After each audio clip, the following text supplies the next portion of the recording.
एक ऐसे जनप्रतिनिधि जिनकी पहचान सिर्फ एक विधायक की नहीं है, बल्कि जनता की आवाज और क्षेत्र के विकास के प्रतीक के रूप में होती है। मैं बात कर रही हूं हरियाणा सरकार में खाद्य नागरिक आपूर्ति एवं उपभोक्ता मामले विभाग के राज्य मंत्री और तिगांव विधानसभा क्षेत्र के लोकप्रिय विधायक माननीय राजेश नागर जी का। एक बार तालियों के साथ उनका अभिनंदन। और मैं मंच पर आपको सर आमंत्रित करना चाहती हूँ, आप प्लीज मंच पर आइए। तिगांव जो कभी विकास की राह ताकता था, आज उनके नेतृत्व में सड़क से लेकर स्वास्थ्य, शिक्षा से लेकर स्वच्छता तक हर क्षेत्र में आगे बढ़ रहा है। और मैं मंच पर आमंत्रित करना चाहती हूँ हमारे एडिटर विनोद लांबा जी को कि वो मंच पर आए और राजेश नागर जी का अभिनंदन करें, उनको बुके गिफ्ट करते हुए। 2019 में पहली बार विधायक बनने के बाद फिर 2024 में भारी मतों से दोबारा जीतकर उन्होंने ये सिद्ध किया कि जनसेवा अगर निष्ठा हो तो जनता भी दिल से आपका साथ देती है। और तालियों के साथ एक बार जोरदार स्वागत विधायक और आपके राज्य के मंत्री जी का। और इस सेशन को आगे बढ़ाने के लिए मैं अपने दो सहयोगियों को भी मंच पर आमंत्रित करना चाहती हूँ। शिवांगी आप आए और देवेंद्र आप आए। इस सेशन को शिवांगी और देवेंद्र आगे बढ़ाएंगे। और राजेश नागर जी की अगर बात करें तो कितनी बात करें उनकी उतनी बात कम है। एक ऐसे नेता है जो हमेशा हाजिर रहते हैं, जो हमेशा सुनते हैं, समस्याओं का समाधान निकालते हैं। चलिए, over to you Shivangi and Devendra, इस सेशन को आप आगे बढ़ाइए। बहुत शुक्रिया पूजा। और अगर बात की जाए हरियाणा की, हरियाणा प्रदेश की, तो एक ऐसा प्रदेश है जहां पर कृषि बहुत मायने रखता है। खाद्य आपूर्ति, नागरिक आपूर्ति, ये तमाम ऐसे मंत्रालय हैं जो अहम माने जाते हैं, जनता से सबसे ज़्यादा जुड़ाव रखने वाले माने जाते हैं। और इसीलिए जो जिम्मेदारी राजेश नागर जी के पास है वो और भी ज़्यादा अहम हो जाती है। शुरुआत करेंगे राजेश जी, और सबसे पहले मेरा सवाल यही रहेगा आपसे, क्योंकि हरियाणा की जनता को काम सबसे ज़्यादा सर्वप्रिय है और इसीलिए शायद तीसरी बार भाजपा की सरकार बना के उन्होंने आपको सत्ता दी है, आपको जिम्मेदारी दी है। आपके कार्यकाल की बात करें तो ऐसे में आपके कार्यकाल में खाद्य नागरिक आपूर्ति उपभोक्ता मामले मंत्रालय में सबसे बड़ी उपलब्धि क्या रहेगी, क्या आप मानते हैं, और आम जनता को इससे कितना और कैसे लाभ मिला है? देखो, हमारी जो हरियाणा के गरीब परिवार के लोग हैं जिनको हम राशन दे रहे हैं, उनको समय पर पूरा राशन मिले और उनको बार बार राशन डिपो पर ना जाना पड़े, एक टाइम पर उनको जो भी राशन है मिले। जो पहले कई बार शिकायतें आती थी कि भाई राशन को 2 बार में 3 बार में बांटा जाता है, तो हमने उसके लिए एक डेट फिक्स कर दी है कि किसी भी महीने की जो भी, जैसे अगर जून का राशन अगर मिलना है तो 10 तारीख से पहले हर डिपो पे राशन पहुंच जाए। और मुझे आपको बताते हुए खुशी हो रही है कि जब से हमने इसको लागू किया है, लास्ट मंथ ही हमारा जो राशन था 98% डिपोज पे 30 तारीख, जो महीने की मई की 30 तारीख तक पहुंच चुका था। नागर साहब, फरीदाबाद की सबसे बड़ी विधानसभा है तिगांव विधानसभा, और यूँ कहें कि फरीदाबाद में काम भी आप ज़बरदस्त कर रहे हैं, एक्शन में रहते हैं। क्या ज़रूरी हो गया, क्या लापरवाह हो गए थे अधिकारी, जिस तरह से आपने सस्पेंड भी किया, छापे मारे, और अब किस तरह की स्थिति है? देखो, अगर मैं अपने डिपार्टमेंट की बात करूं, जहां भी हमें शिकायत मिली, चाहे पलवल की बात हो, हिसार ओकलाना की बात हो, अभी परसों करनाल में भी हमें कोई शिकायत मिली थी, तो तुरंत मैं मौके पे गया और जो भी कमियां मिली उनका तुरंत एक्शन लिया। और आगे भी अगर इस तरह की कोई शिकायत मिलेगी कि भाई कहीं कोई गड़बड़ हो रही है, तो मैं खुद मौके पे जाके जो भी कार्रवाई बनती है करूँगा। बिल्कुल। और करनाल की ही बात करें, कुंजपुरा में आप पहुंचे थे और यहाँ पे कई अनियमितताओं की बात सामने आई थी। ऐसे में क्या आपके द्वारा किसी प्रकार की ठोस प्रणाली बनाने के ऊपर विचार किया जा रहा है, ताकि राशन वितरण की जो प्रणाली है उसमें आगामी समय में कोई दिक्कत ना आए, कोई परेशानी जनता को ना हो? देखो, जब से ये डिपार्टमेंट मेरे पास आया है, 5 या 6 बार हम सारे अधिकारियों के साथ, ACS हो, डायरेक्टर हो, हमारे DFSC हो, सबके साथ हमने समय समय पे बैठक ली है, मीटिंग्स ली है, और हर में डायरेक्शंस भी दी हैं कि भी किसी तरह की कोई लापरवाही ना बरती जाए।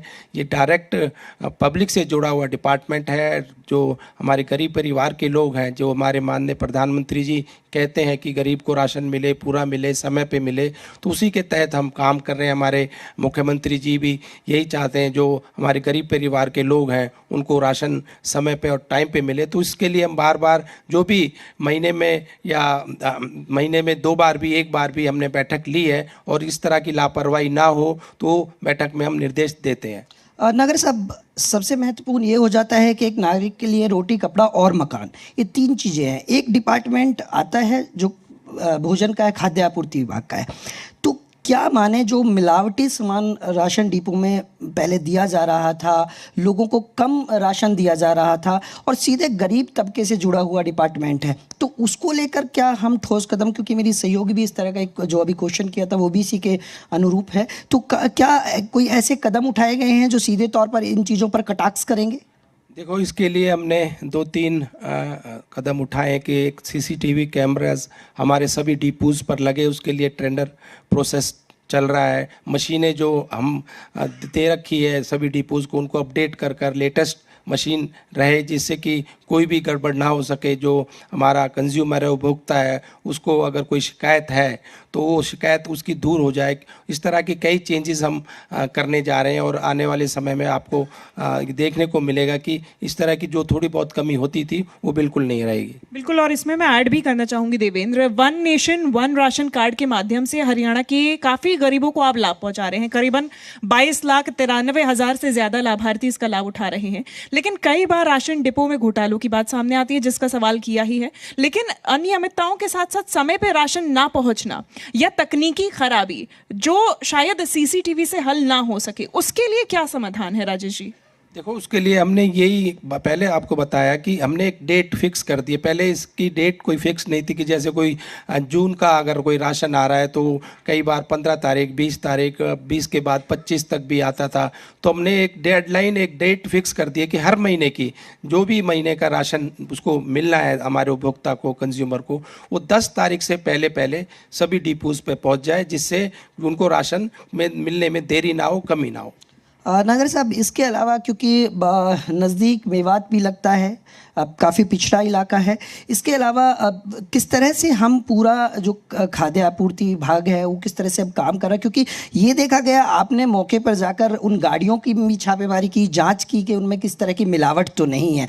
क्या लगता है कि इसके पीछे कितना बड़ा चैन है जो काम करती है? क्या उस चैन को तोड़ने में नागर साहब कामयाब रहे हैं?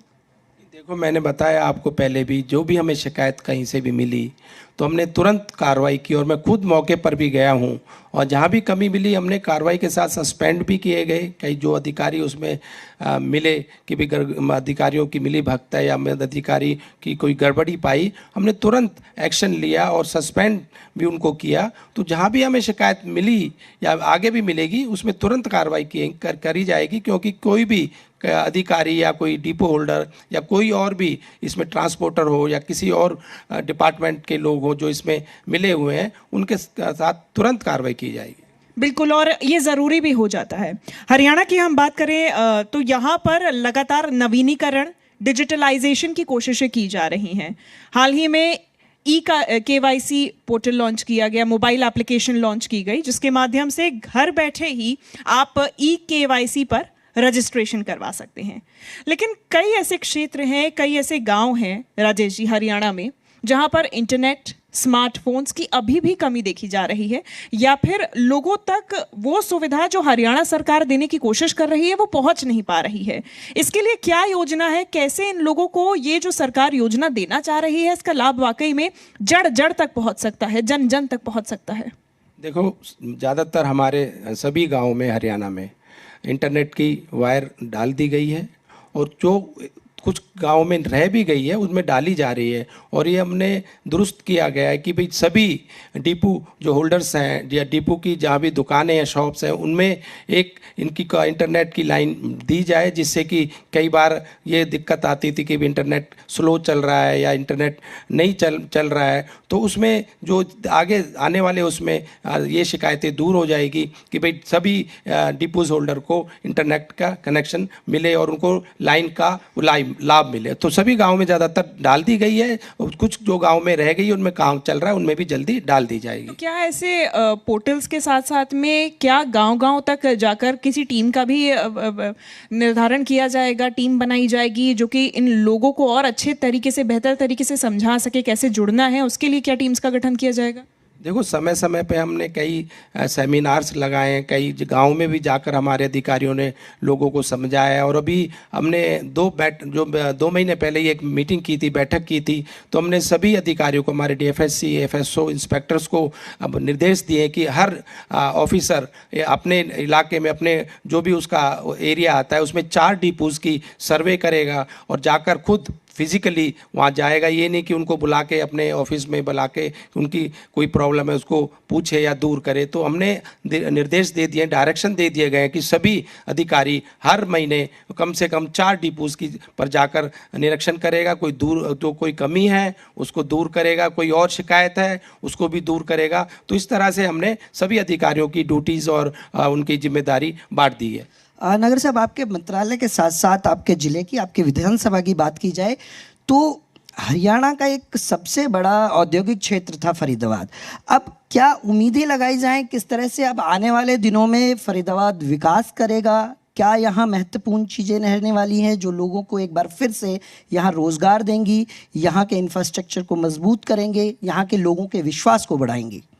अगर हम बात करें 70s की, 80s, बल्कि 90s तक भी फरीदाबाद अगर इंडस्ट्रियल हब एक कहा जाता था। बड़ी बड़ी इंडस्ट्री यहाँ पर जैसे बाटा, गैडोर, आपका मेटल बॉक्स, बहुत बड़ी बड़ी कंपनी यहाँ पर हुआ करती थी, आयशर, तो थॉमसन प्रेस, आपकी गुडियर तो है, मतलब बहुत बड़े बड़े अगर नाम लें तो फरीदाबाद को एक इंडस्ट्रियल हब कहा जाता था। पर उसके बाद नई नई जैसे सरकारें आई, उन्होंने उसका पॉलिसीज़ और उनकी जो पॉलिसीज़ की वजह से यहाँ से कई कंपनियाँ चली भी गई हैं, कई कंपनियाँ बंद भी हो गई हैं, शिफ्ट भी हुई हैं। पर अब दोबारा से फरीदाबाद का टाइम, आने वाला टाइम फरीदाबाद का है।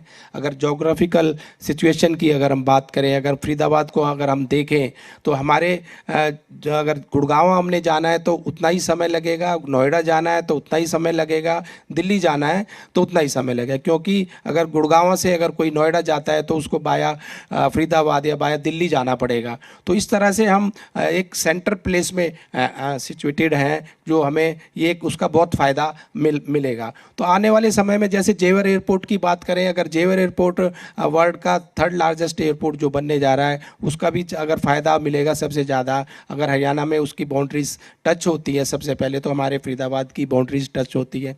अगर हम बात करें बॉम्बे बड़ौदा एक्सप्रेस वे की, जो फरीदाबाद से होता हुआ जा रहा है, तो उसका भी सबसे ज़्यादा अगर फ़ायदा हो रहा है तो हमारे फरीदाबाद को हो रहा है। तो आने वाला समय जैसे मझावली पुल बनकर तैयार हो गया, मझावली पुल बनने के बाद नोएडा की दूरी बहुत कम हो जाएगी। अभी जो हमारे लोग नोएडा जाते हैं तो ग्रेटर नोएडा जाते हैं तो बाया सरिता विहार और बाया कालंद निकुंज उनको जाना पड़ता है, तो घंटों जाम में उनको फंसना पड़ता था। अब ये बॉम्बे बड़ौदा एक्सप्रेस से हम 10 मिनट से 15 मिनट पे कालंदी कुंज पहुंच जाते हैं। ग्रेटर अगर नोएडा की बात करें, आप यहाँ से मझावली हम जाएंगे तो मझावली से 20 या 25 मिनट में हम पहुंच जाएंगे। और जेवर एयरपोर्ट के लिए भी एक एलिवेटेड रोड का भी टेंडर छूट गया है और जल्दी एलिवेटेड रोड भी बन जाएगी। तो आने वाला फ्यूचर बहुत अच्छा है। एक FNG का भी जो हमारा सर्वे हो रहा है, जो फरीदाबाद, नोएडा और गाजियाबाद को कनेक्ट करेगी, उसका भी फ़ायदा अगर मिलेगा सबसे ज़्यादा तो हमारे फरीदाबाद को मिलेगा। तो आने वाला टाइम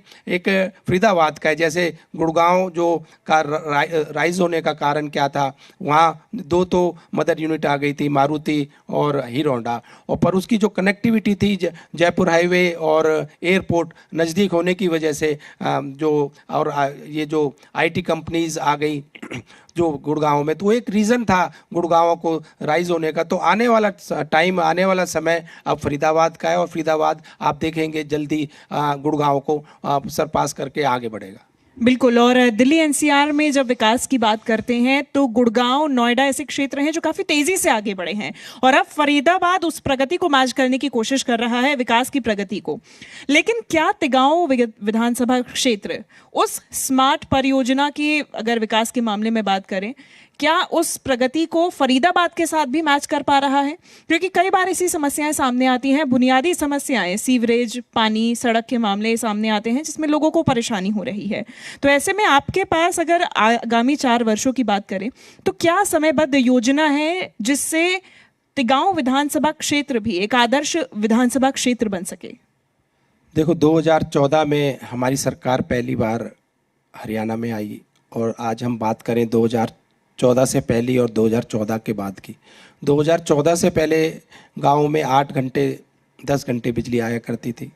आज 24 घंटे हमें बिजली मिल रही है। 2 नए सब स्टेशन 78 सेक्टर बतौला में और 37 सेक्टर में बनकर तैयार हो गया। अगर हम बात करें हमारे ITI, तो एक डिजिटल ITI, मॉडल ITI हमारे तिगांव में बनकर तैयार हो गई है। उसमें एडमिशन्स भी 2 साल से क्लासेस लग रही हैं और 54 ट्रेड जिसमें है। और एक अगर महिला कॉलेज की बात करें, नचौली में हमारा महिला कॉलेज बनकर तैयार हो गया। हमारी बच्चियां वहां पर पढ़ भी रही हैं। एक हमारा इंडोर स्टेडियम की बात करें, इंडोर स्टेडियम हमारा सेक्टर 30 में बनकर तैयार हो चुका है। इस तरह से 500 करोड़ की लागत से हमारा कन्वेंशन हॉल का काम 78 सेक्टर में चल रहा है। और स्कूलों की बात करें, स्कूल काफ़ी स्कूल को अपग्रेड कर दिया गया है। नई बिल्डिंग्स कई स्कूल की बन गई है। मॉडल संस्कृति स्कूल के नाम से हमारे बहुत सारे स्कूल हमारी विधानसभा में बन चुके हैं। चाहे तिगांव की बात करें, बड़ौली गांव की बात करें, फरीदपुर की बात करें, हमारे सराय की बात करें, चांदपुर की बात करें, महातपुर की बात करें, बहुत सारे स्कूलों को अपग्रेड करके उनमें इंग्लिश मीडियम में CBSE पैटर्न पर पढ़ाई हो रही है। दर्जनों पुल हमारे अगर आगरा कनाल के ऊपर बन चुके हैं। पहले 2 ही पुल हुआ करते थे, एक खेड़ी के पुल और एक सराय के पास पल्ला पुल। आज दर्जनों पुल हमारे बन चुके हैं। सड़कों का जाल चारों तरफ बिछ चुका है। 4 लेन की बात करें, फरीदाबाद से तिगांव 4 लेन बन चुका है। बल्लभगढ़ से तिगांव मझावली रोड नया बन चुका है। हमारा सेक्टर 28 से मझावली पुल तक नए रोड बन चुके हैं। और दर्जनों जो सड़कें थी जो कभी बनी भी नहीं, उनको भी हमारी सरकार ने, हमारे माननीय मुख्यमंत्री जी के उसमें बनाया गया है। नागर साहब, सब कुछ ठीक बता रहे हैं आप, डिपार्टमेंट में भी ठीक है, शहर में भी सब कुछ ठीक चल रहा है और आने वाले दिनों में ठीक होने वाला है। लेकिन क्या लगता है, राजनीतिक तौर पर देखा जाए तो फरीदाबाद में सबसे ज़्यादा मंत्री हैं, तो क्या सब कुछ ठीक है? कभी कभी दिखाई देती हैं कुछ तस्वीरें। नहीं, देखो, हम तो अपने शीर्ष नेतृत्व का धन्यवाद करेंगे जो एक लोकसभा से 3 मंत्री बनाए हैं। तो ये एक बहुत बड़ी हमारे लिए एक चैलेंज भी होता है। अगर कोई जिम्मेदारी आपके पास आती है, कोई आपको ड्यूटी दी जाती है, तो उसके साथ चैलेंज भी आपके साथ आता है, चैलेंज भी आपको मिलता है। तो हमारे लिए बहुत चैलेंज की बात है और हम तीनों मंत्री मिलकर इसको, फरीदाबाद को, पूरे हरियाणा को जो हमें जिम्मेदारी दी है, जो भी हमारे डिपार्टमेंट्स हैं, उसको मजबूत करेंगे। फरीदाबाद का नाम भी हमारा, जैसे पहले आपने बताया है 70s 80s 90s में जो आता था पूरे वर्ल्ड में, आज हम उसकी फरीदाबाद को पूरा जो खोया हुआ हमारा वो था नाम था, या उसको हम दोबारा से हासिल करेंगे। फरीदाबाद को फिर से वही फर्स्ट उस पर लेकर आएंगे और यहाँ की जो इंडस्ट्रीज़ है उनको दोबारा मौका मिले, जो चली गई हैं उनको कोशिश करेंगे यहाँ आए और आने वाले समय में फरीदाबाद फिर से जो पहले फरीदाबाद कहलाता था वो दोबारा से फरीदाबाद कहलाए।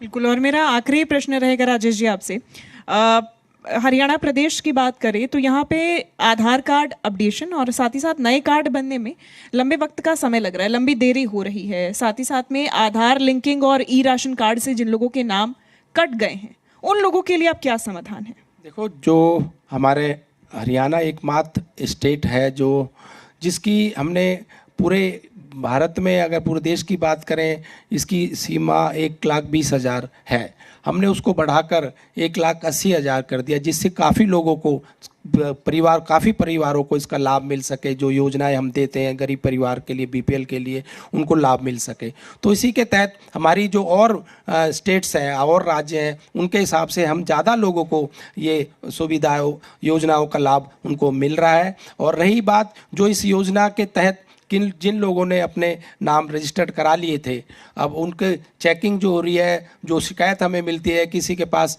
4 व्हीलर है तो उसका नाम उस लिस्ट से निकाला जाता है। अगर कोई बिल ज़्यादा आ रहा है या किसी के घर में एसी है या कोई उसका आय, उसके हिसाब से भी उसको जोड़ा जाता है कि भाई उसकी जो आय है वो 1,80,000 से ज़्यादा है, तो शिकायतों के हिसाब से उनके जो नाम है इसमें से निकाले जाते हैं। और अगर कोई किसी का नाम 1,80,000 से उसकी आय कम है, उनको सारी सुविधाएं, सारी योजनाओं का लाभ मिल रहा है निश्चित तौर पे। और इन योजनाओं के माध्यम से और भी लोगों का विकास होगा, इन योजनाओं का लाभ मिलेगा, यही उम्मीद है। बहुत शुक्रिया राजेश जी आपका हमारे साथ इस पैनल में जुड़ने के लिए। चाहूंगी कि आप अभी स्टेज पर ही रहे और मैं हमारे एडिटर विनोद लांबा सर को स्टेज पर आमंत्रित करना चाहती हूँ। हमारा ये कॉन्क्लेव इमर्जिंग फरीदाबाद का कॉन्क्लेव, जिसमें हर संभावना पर बात हो रही है, फिर चाहे वो कोई भी सेक्टर हो, हर सेक्टर पर हम बातचीत करने की कोशिश कर रहे हैं। और अभी आप सुन रहे थे मंत्री जी को, उन्होंने अपने डिपार्टमेंट में तो देखिए वो जिस तरह से काम कर ही रहे हैं उसके बारे में उन्होंने जानकारी दी है और उनका विजन क्या है आगे प्रदेश को लेकर, इससे जुड़ी भी उन्होंने जानकारी दी है। और उनको फैसिलिटेट करते हमारे एडिटर विनोद लांबा सर मंच पर इन तस्वीरों में आपको नज़र आ रहे हैं। साथ ही अब हम अपने स्पॉन्सर्स को भी मंच पर आमंत्रित करना चाहते हैं। सबसे पहले हम BH होम्स को मंच पर आमंत्रित करना चाहते हैं। गौरव जी आप प्लीज़ मंच पर आइए। इसके बाद हम आमंत्रित करना चाहते हैं सबटेक की तरफ से हमारे खास मेहमान को, आप भी प्लीज मंच पर आइए। और फिर हम नूरा sustained health with active AI screening की तरफ से शिरीष जी को भी मंच पर आमंत्रित करेंगे। सबसे पहले गौरव जी आप मंच पर आइए। गौरव जी आप हमारे बीच में अभी मौजूद हैं? ठीक है, शिरीष जी आप प्लीज मंच पर आइए। नूरा sustained health with active AI screening, जब हमने उनसे बात की तो उन्होंने बताया कि आर्टिफिशियल इंटेलिजेंस AI की ये तकनीक किस तरह से न सिर्फ समय को बचा रही है पर हर एक एरर को डिटेक्ट कर रही है। तो मंत्री जी की तरफ से उनको फैसिलिटेट करते हुए बहुत बहुत शुक्रिया आपका शिरीष जी मंच पर आने के लिए। बहुत बहुत शुक्रिया राजेश नागर जी हमारे साथ यहाँ मौजूद रहने के लिए। गौरव जी आप हमारे बीच में हैं तो मंच पर जरा आइए। गौरव जी हमारे बीच में मौजूद नहीं है। पवन अग्रवाल को अब हम मंच पर आमंत्रित करना चाहते हैं। सबटेक ग्रुप उनका रियल एस्टेट में एक बेहतरीन काम को वो अंजाम दे रहे हैं। पूरी कोशिश उनकी तरफ से कि ज़्यादा से ज़्यादा फायदा जो बायर है उनको हो। सरकार की पॉलिसीज़ के तहत जो सरकार की मंशा भी है कि जो उनके प्रदेश की जनता है उनको राहत मिले, उसी के तहत काम को आगे बढ़ाते हुए तो देखिए जी दिल्ली NCR हरियाणा जो इमर्जिंग फरीदाबाद का कॉन्क्लेव आज ऑर्गेनाइज कर रहा है, इसके पीछे मंशा सिर्फ यही है कि फरीदाबाद की जो संभावनाएं हैं, फरीदाबाद की जो स्थिति है और फरीदाबाद के लिए जो विजन है उसको फरीदाबाद की जनता के सामने पारदर्शी तरीके से रखा जाए।